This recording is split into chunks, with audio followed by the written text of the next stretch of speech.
Welcome. I am the butler who tells horror stories. For those of you who love the paranormal, have you ever heard of the term Makyo?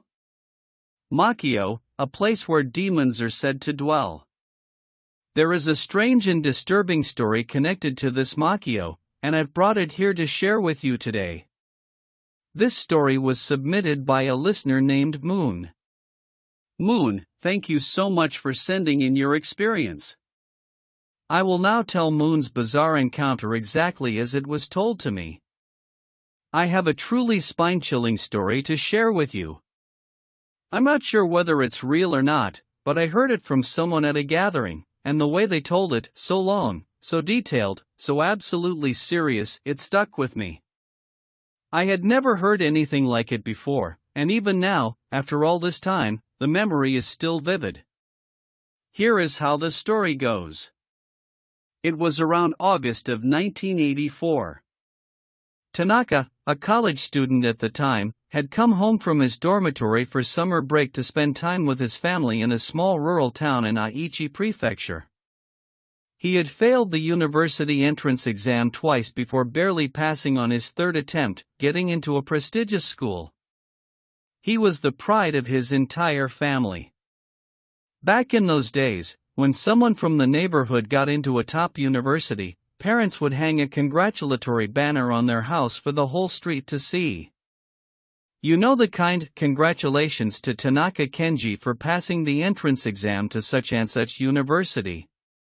Anyway, about 3 days after Tanaka came home, his parents had gone out to work in the fields, leaving Tanaka and his younger sister alone in the house. Tanaka, who was fond of napping, was lying on the couch reading a manga when suddenly, the telephone rang. These days, landline phones have almost completely disappeared with the rise of smartphones, but back then, every household had one.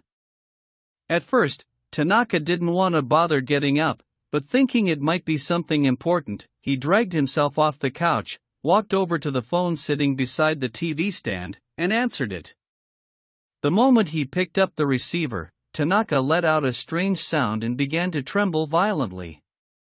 It was his younger sister, Nishimura Yuki, who eventually found him. She had been up late studying and was jolted awake by strange sounds coming from the living room. When she came out, she found her brother gripping the telephone receiver with both hands, eyes rolled back, his entire body convulsing uncontrollably. Yuki's first thought was, could this be an electric shock? She sprinted to the kitchen, pulled on a pair of rubber gloves, and rushed back to her brother. He was still making that awful sound, shaking from head to toe. Tears were streaming down his face, and a thick, mucus-like liquid dripped from his chin, soaking through his shirt. With her rubber gloves on, Yuki reached out to pry the telephone from her brother's hands. But the moment she touched it, her vision went completely black. It was as if she had been swallowed by darkness. She felt her body being pulled somewhere, sucked in, like a drain pulling water. A wave of dizziness hit her, followed by intense nausea. She forced her eyes open and tried to stay calm, slowly looking around. What she saw was a world of pure black. An endless, suffocating darkness, like a sumi-e ink painting come to life. The ground, the soil, the trees, the animals, even the clouds, everything was painted in the same pitch-black ink. And then, moments later, an overwhelming flood of voices crashed into her mind. Thousands, maybe tens of thousands of voices, all speaking at once, pouring directly into her head. The language was unlike anything she had ever heard before. It didn't belong to this world. The moment she heard those sounds, her body locked up completely. It was like being struck by lightning. She convulsed, writhing in agony as those voices tore through her consciousness. They were like an ice pick drilling into the center of her brain. Tears, mucus, saliva, she couldn't control any of it as those voices relentlessly invaded her mind. She screamed for her father, overcome with terror. She felt something eating away at her sanity piece by piece, like something was slowly consuming her from the inside. I'm going to die, she thought. If I stay here any longer, I'm going to die. And then a sudden, sharp impact, as if someone had struck her hard across the forehead. And she snapped back. When she came to her senses, she saw a Buddhist monk standing in the middle of the living room. The monk had taken out prayer beads and was striking her brother's body hard, again and again, without mercy. A moment later, Tanaka finally released the phone and collapsed to the floor. The monk looked down at him with a grave expression and said, "It is too late. His mind has already been completely consumed by the other side." Then he turned to Yuki. "Child, what did you see in there?" Through her tears, she answered, "Black. It was all black." The monk nodded solemnly. He covered the telephone with talismans, layering them on thick, then disconnected it from the wall and placed it inside his bag. "Has anyone in your family, your parents, your brother, had anyone they deeply wronged? Even something small? Tell me." But no matter how hard Yuki thought, she couldn't think of anything. Her brother was kind to everyone. Her father was the type of man who would co-sign a loan for a neighbor without hesitation. Her mother was endlessly warm and patient. There was simply no one who could hold a grudge against them. "No," she said. "There's no one." The monk spoke again. "An ambulance is coming. Wait here. And what you have seen and heard today, forget it. For the rest of your life, forget it." Yuki nodded in a daze. As the monk turned to leave, she noticed something for the first time. The front door had been completely shattered. The monk had broken it down to get inside. As he stepped out, she heard him muttering under his breath. Who connected a Makyo through a telephone line? Why would anyone do something so vile? No ordinary human being could have done this. The ambulance arrived and took Tanaka away. But he never woke up. Years passed, and Tanaka remained in a vegetative state, unable to regain consciousness. Desperate for answers, Yuki went to her brother's university. She asked around, tried to find out what had happened, but she came up with nothing. Everyone remembered Tanaka as a quiet, kind person. He didn't talk much, but he was genuinely good to people. And then she learned something unexpected. Her brother had apparently had a girlfriend. Tanaka had never mentioned her to the family. Not once. Every time he came home for break, he would quietly help around the house and then return to school. That was the extent of it. When Yuki tried to find the girlfriend, she was told the girl had taken a leave of absence from school. There was no way to contact her. Personal information couldn't be shared with the public. All Yuki managed to find was the meaning of the word the monk had muttered, Makyo. Makyo. Literally, the realm of demons. Like a fortress of evil, a world where demons live. But what exactly was the Makyo? Who cursed her brother? And why? She never found answers to any of these questions. Only time continued to pass. Whenever she thought back on it, the grief and frustration would rise up fresh, and she would find herself crying all over again. Years later, after Tanaka had spent all that time as a vegetable, their father finally said he thought it was time to let him go. "Let's let your brother rest now." And Yuki agreed. So Tanaka passed away, peacefully, surrounded by his family. They all grieved deeply and remembered him with love. Their mother wept without restraint. Their father held her close. And Yuki, unable to bear being inside, stepped outside alone. It was then that an old mortician named Sato approached her. "I've been doing this job for over 30 years, he said, lighting a cigarette, "and I've never seen anything like this." He exhaled a cloud of smoke into the air and clicked his tongue. Yuki, disturbed by his words, pressed him directly. "What are you talking about? Is something wrong with my brother?" The old man stubbed out his cigarette on the ground, fixed her with a heavy gaze, and said, "Mississippi. Your brother was cursed.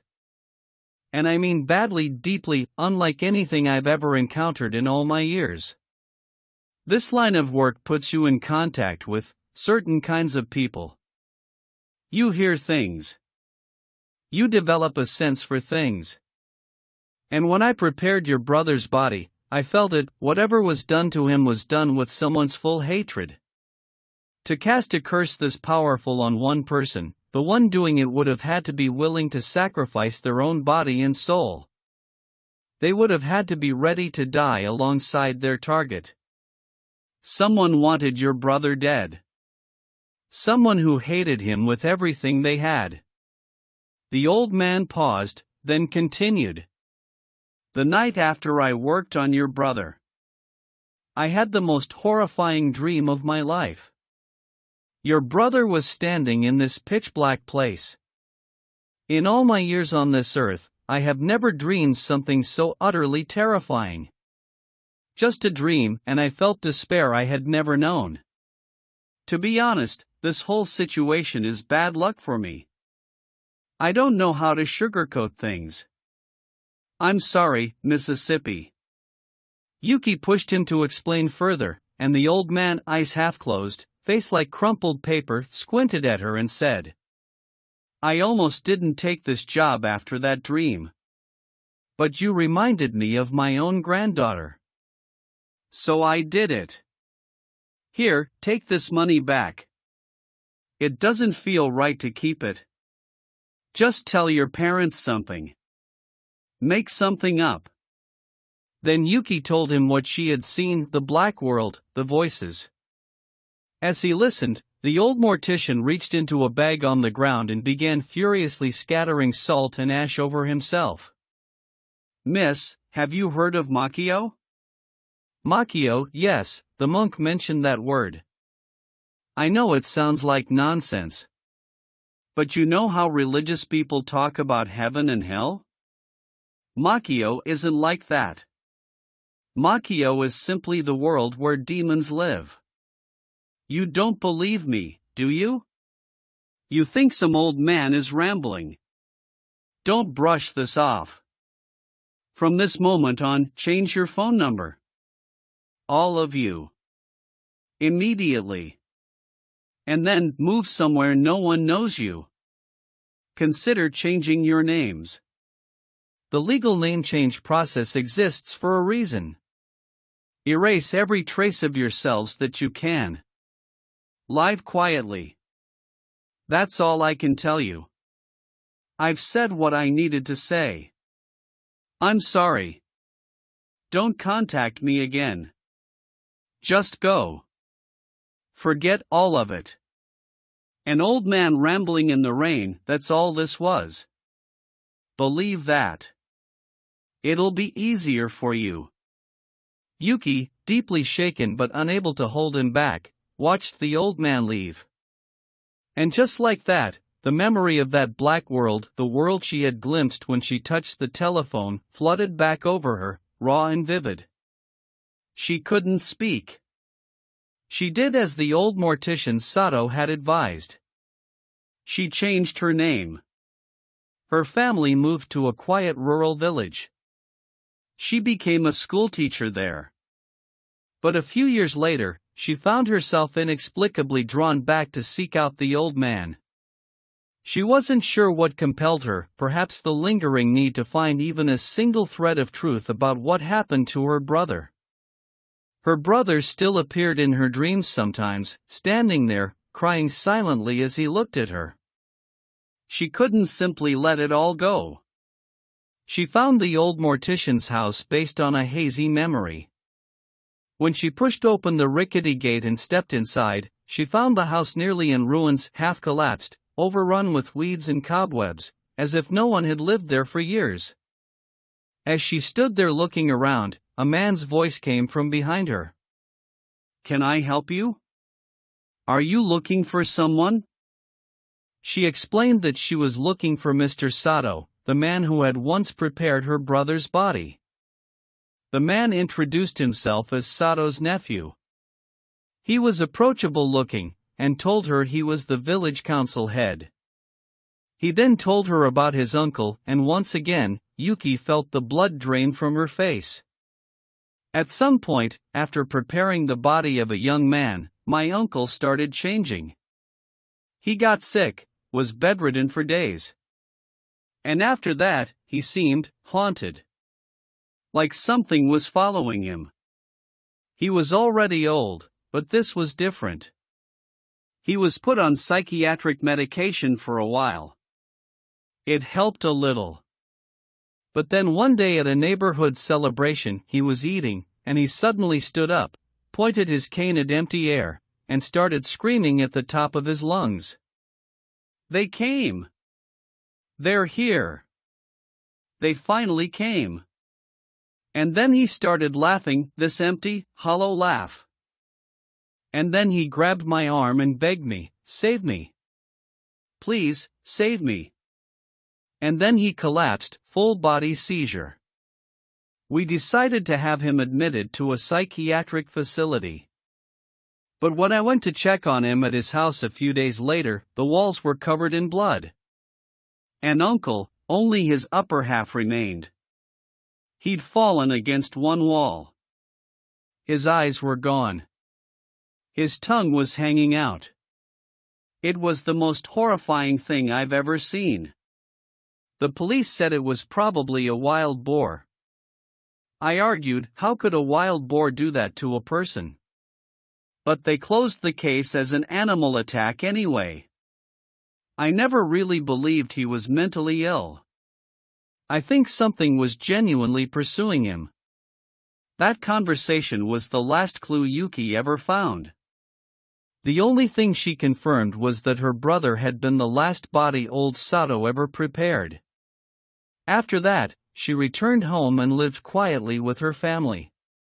But the memory of the black world she had seen when she touched that telephone, the Makyo the monk had spoken of, it never faded. To this day, she still wonders who cursed her brother, and what killed old Sato. She searched for her brother's girlfriend for years, every avenue she could find, but never turned up a single lead. Whether it was the girlfriend who did this, or whether something beyond human explanation simply descended upon her family, that question has remained unanswered across all these years. Whether this story is real or fiction, that we cannot say. That was Moon's story. Every time I read through it, I find it both fascinating and deeply unsettling. Could there truly be a place called the Makyo, and were both Moon's brother and old Sato drawn into it through some terrible curse? Stories like these always leave me reflecting. I personally believe in the afterlife, in the existence of heaven and hell. And I think it's a reminder that we should live in a way that we can face the end without fear. To live with fewer regrets. To not repeat our mistakes. To make amends. Because none of us wants to close our eyes for the last time and find ourselves somewhere in the dark. What do you think? I'll leave the judgment to you.